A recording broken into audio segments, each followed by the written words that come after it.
Bonjour.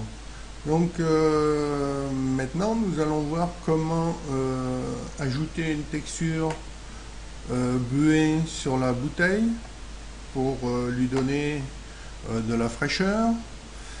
Donc la première chose qu'il faut faire, il va falloir récupérer une texture. Donc il y a ce site là qui est très connu, qui s'appelle CG Texture. Dans CG Texture, bon, nous allons dans Grunge. Dans Grunge, vous avez Grunge Map.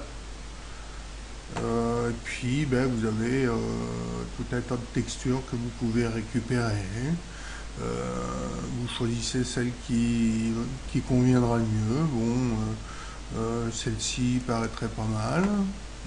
Donc là, vous cliquez sur l'image que vous voulez, puis vous la téléchargez. Hein. Voilà, enregistrez le fichier, puis c'est bon. Hein. Voilà. Donc maintenant, nous allons voir comment on va appliquer cette texture pour faire la buée. Bon, nous sélectionnons le verre, la bouteille en verre, voilà, puisqu'on va appliquer la texture sur ce verre. Donc il est bien sélectionné ici. Là, nous cliquons dans texture et nous ajoutons une autre texture. Nous l'appelons par exemple buée. Nous allons chercher l'image que nous venons de télécharger. Donc nous cliquons sur Imager Movie, nous cliquons sur Open et nous allons chercher, voilà l'image. Donc nous l'ouvrons, voilà. Ce que nous allons faire aussi, c'est que nous allons cliquer sur Boss, comme ça nous verrons au fur et à mesure de la mise au point de la texture comment ça se présente sur le verre. Donc ici nous avons Color. Dans Color nous avons Brightness, contraste que nous allons devoir ajuster. Donc on peut essayer de mettre à 0.380 le Brightness. Le contraste, on va le mettre à 1.778. Donc là c'est toujours pareil, hein, ça va demander à être bien adapté. Nous allons ensuite sélectionner le type de mappage. Donc on n'est pas en flat, là on peut considérer que c'est un tube la bouteille. Donc on clique sur tube. Ensuite, on déclique Color parce qu'on ne veut pas afficher la couleur. Nous allons cliquer sur Specular Intensity. Nous allons ensuite cliquer ici dans Blend. Nous allons cliquer sur Subtract. Nous cliquons Négative et nous cliquons RGB Intensity. Donc, une fois qu'on a fait approcher tous ces réglages, donc les réglages les plus importants, c'est le champ Brightness et le champ Contraste qui va permettre de faire apparaître les spéculaires de la texture. Donc là, on peut réaugmenter ça, par exemple. On met à... Allez, vous voyez, ça apparaît. Bon, on va mettre à 1 là, et puis là on va mettre à 2. Donc vous voyez, si on modifie le contraste, ça modifie un peu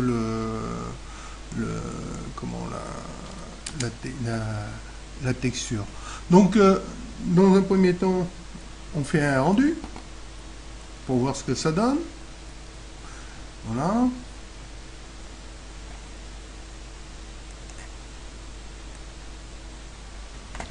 Bon, on voit bien que là, on commence à voir un petit peu quelque chose, là, au niveau de la buée. Bon, là, un peu aussi, mais en bas, on voit pas grand chose parce que il va falloir qu'on rajoute des lampes en dessous pour que les spéculars se reflètent un peu mieux. Voilà, donc nous allons faire ça. Donc maintenant, donc, nous allons par exemple dupliquer cette lampe, Shift D, la descendre vers le bas et la réorienter un peu comme ça. Nous faisons la même chose pour celle-ci, Shift D, nous descendons ça et nous l'orientons. Hein. Donc c'est... Voilà, bon, il faut régler ça à peu près comme il faut. Donc on va refaire un rendu pour voir ce que ça a changé. Voilà.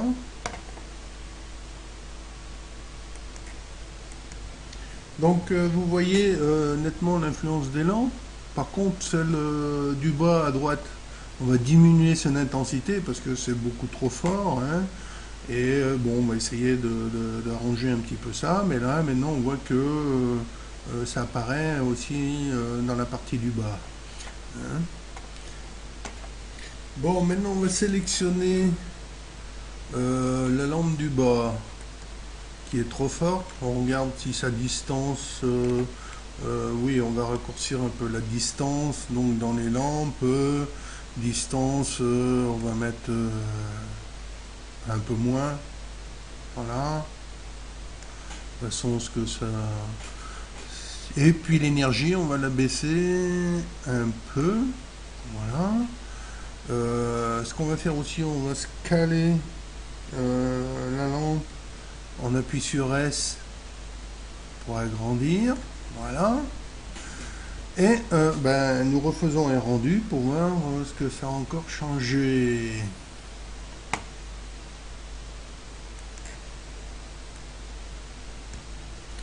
Bon, c'est encore trop fort, hein. Il va falloir qu'on modifie encore certaines choses. Hein, notamment, on voit que là, la lampe elle est très puissante. Donc, on va régler ça.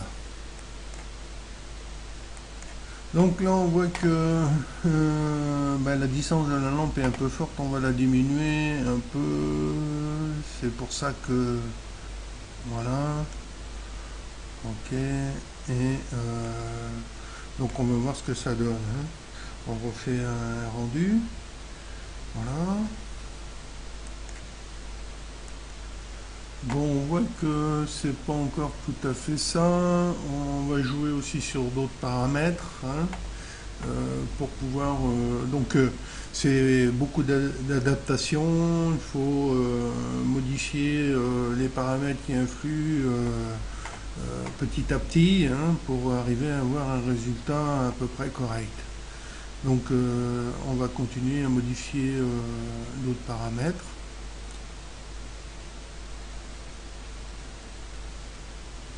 Bon voilà, après avoir ajusté un peu les réglages, hein, nous avons notre texture buée qui modifie un peu la surface. Bon, en bas c'est pareil.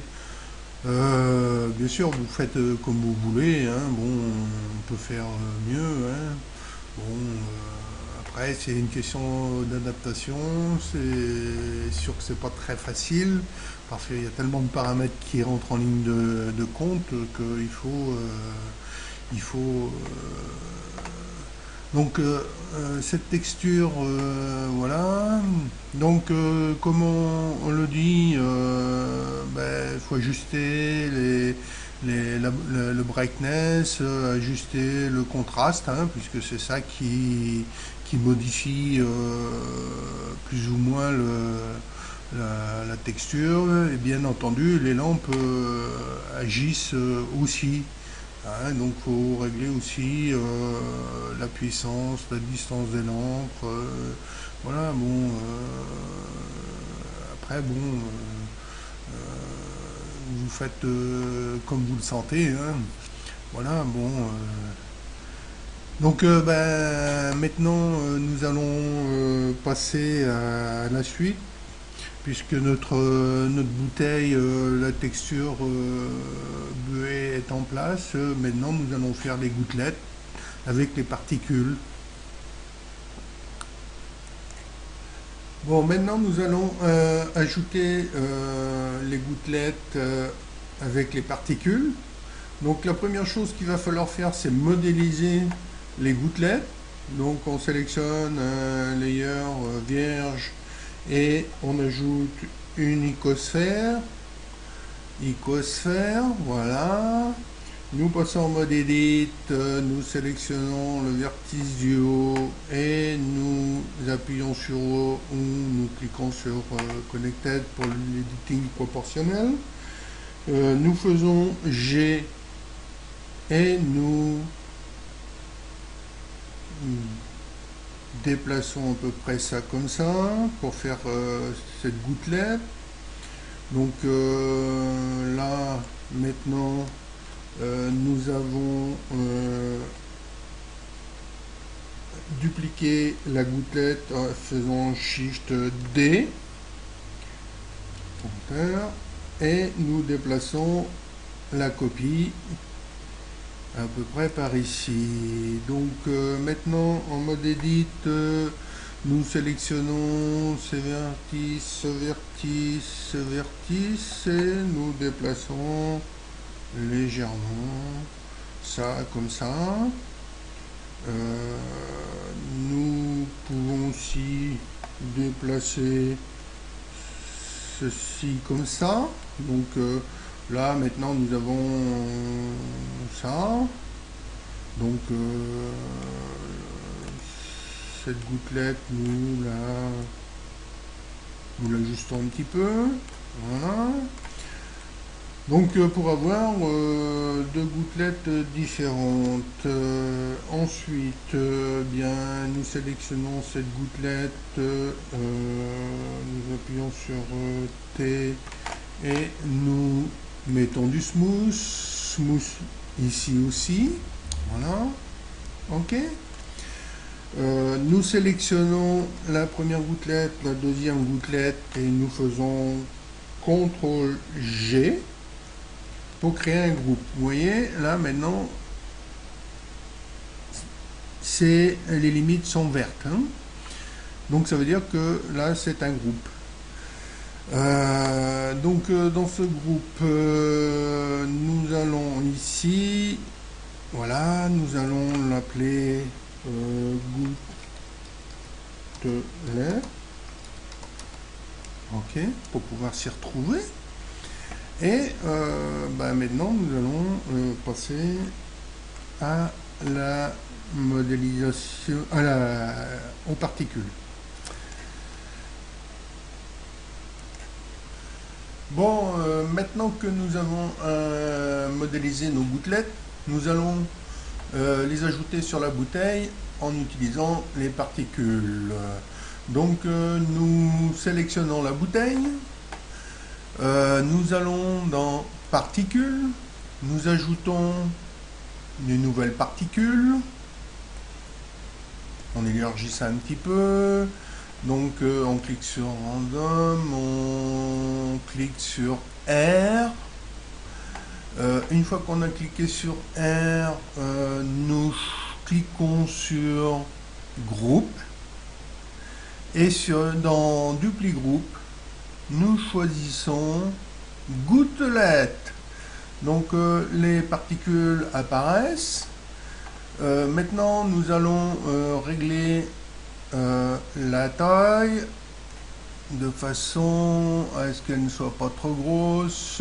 On fait un réglage aléatoire de la taille ici. Donc voilà. Hein.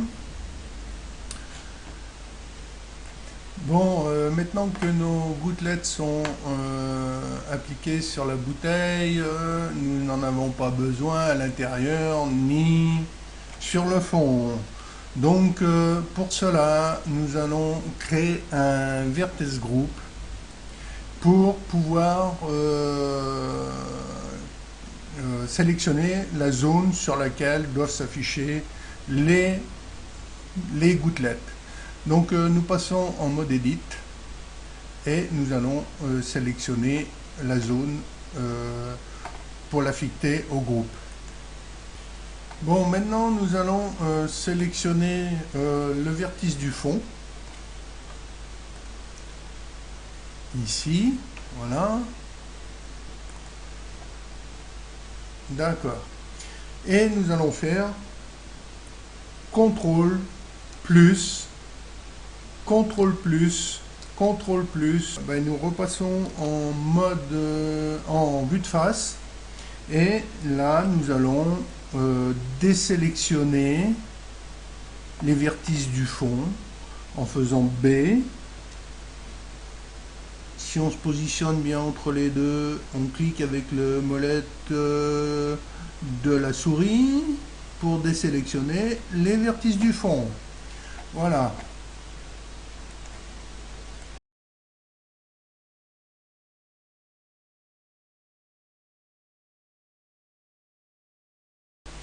Donc une fois que nous avons sélectionné la zone qui va afficher les gouttelettes, nous allons dans Object Data et nous assignons le groupe. Voilà. Donc ensuite, ben, nous repassons en mode objet. Donc on voit qu'il n'y a rien de changé parce que là, il va falloir assigner le groupe dans Vertex Group, Density, on va choisir le groupe. Voilà. Donc là, le groupe il s'affiche sur la zone que l'on a sélectionnée. Si on regarde dans le Vertex Paint, le Weight Paint, je veux dire, on s'aperçoit que là, eh bien, la zone est bien sélectionnée, ça s'affiche bien sur la zone rouge. Voilà, donc s'il y avait un problème, vous pouvez toujours inverser en cliquant ici. Hein. Voilà, donc ben, on repasse en mode objet. Voilà. Et ben, nous allons continuer. Bon, on peut aussi cliquer sur Use Count. Donc ici nous avons les différentes sphères du groupe que l'on a modélisées pour faire les gouttelettes. Donc par exemple si on prend celle-ci, on augmente la valeur. Voilà. Donc vous voyez ce qui se passe. On peut dire, ben j'en veux 5, 6, voilà. Donc aussi nous pouvons cliquer sur Pick Random si on veut, voilà, et bah, nous pouvons légèrement modifier cette valeur pour donner un peu de randomisation dans la taille des gouttelettes. Voilà. Donc on peut faire à peu près ce qu'on veut. Là on peut régler la taille des gouttelettes et puis voilà. Hein. Donc là maintenant notre bouteille serait correcte pour faire. Bah, maintenant on va passer à la texture des gouttelettes. Voilà. Bon, maintenant pour texturer les gouttelettes, nous allons sélectionner le layer où se trouvent les gouttelettes. Nous cliquons sur une gouttelette. Dans matériel, nous ajoutons un nouveau matériel. Nous l'appelons goutte. OK. Ensuite, nous allons cliquer sur Transparency, Ray Trace, nous mettons alpha à 0 et nous mettons l'IOR à 1.2. 3.4, 1.2. Voilà. Donc ensuite, nous affectons le matériel à l'autre goutte. On sélectionne et on sélectionne le matériel. Donc maintenant, nous avons les deux matériels sur les gouttelettes. Nous sélectionnons maintenant le layer où se trouve la bouteille. Donc nous sélectionnons aussi le deuxième layer, le troisième layer où se trouve le bouchon, et nous faisons un rendu en appuyant sur F12. Donc nous voyons les gouttelettes sur le matériel, mais nous allons devoir faire quelques petites modifications. Voilà. De façon à ce que ce soit mieux. Donc nous arrêtons. Bon, voilà, après avoir réglé l'éclairage, adapté les différents éléments, les gouttelettes, donc on finit par obtenir un résultat à peu près correct. Maintenant, bon, tout ça, ça dépend de l'environnement dans lequel vous êtes. Il n'y a pas vraiment de règles. Il faut y aller un peu à tâtons. Donc, pour récapituler ce que l'on doit faire, donc les gouttelettes que l'on modélise et que l'on transforme en groupe, nous créons un système de particules R et nous affectons un groupe où nous choisissons le groupe de gouttelettes. Donc nous utilisons une count qui permet de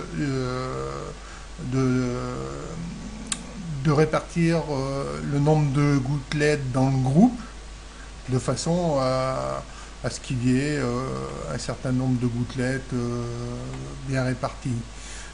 Ici, nous réglons la taille des gouttelettes. Ici, nous réglons la distribution des gouttelettes. Voilà. Donc après, le plus difficile, c'est pas de faire ça. Le plus difficile, après, évidemment, c'est de régler les matériaux, hein, de la gouttelette, hein, parce que donc il faut y aller. Le verre, il faut un petit peu le modifier, puisque tout s'associe, s'empile, et donc par l'intermédiaire de l'éclairage, de l'environnement, on est amené à modifier tel ou tel matériau. Donc petit à petit, on y arrive. Hein. Donc voilà, hein, bon, et normalement, bon, vous devez arriver à un résultat à peu près comme ceci, et certainement mieux si vous travaillez bien. Hein. Voilà, bon, là, notre bouteille est terminée avec sa texture fraîcheur et ses gouttelettes. Donc, bon, voilà, hein. Vous adaptez ça à votre besoin. Hein, voilà, bon, et merci d'avoir visionné ce tutoriel et à bientôt.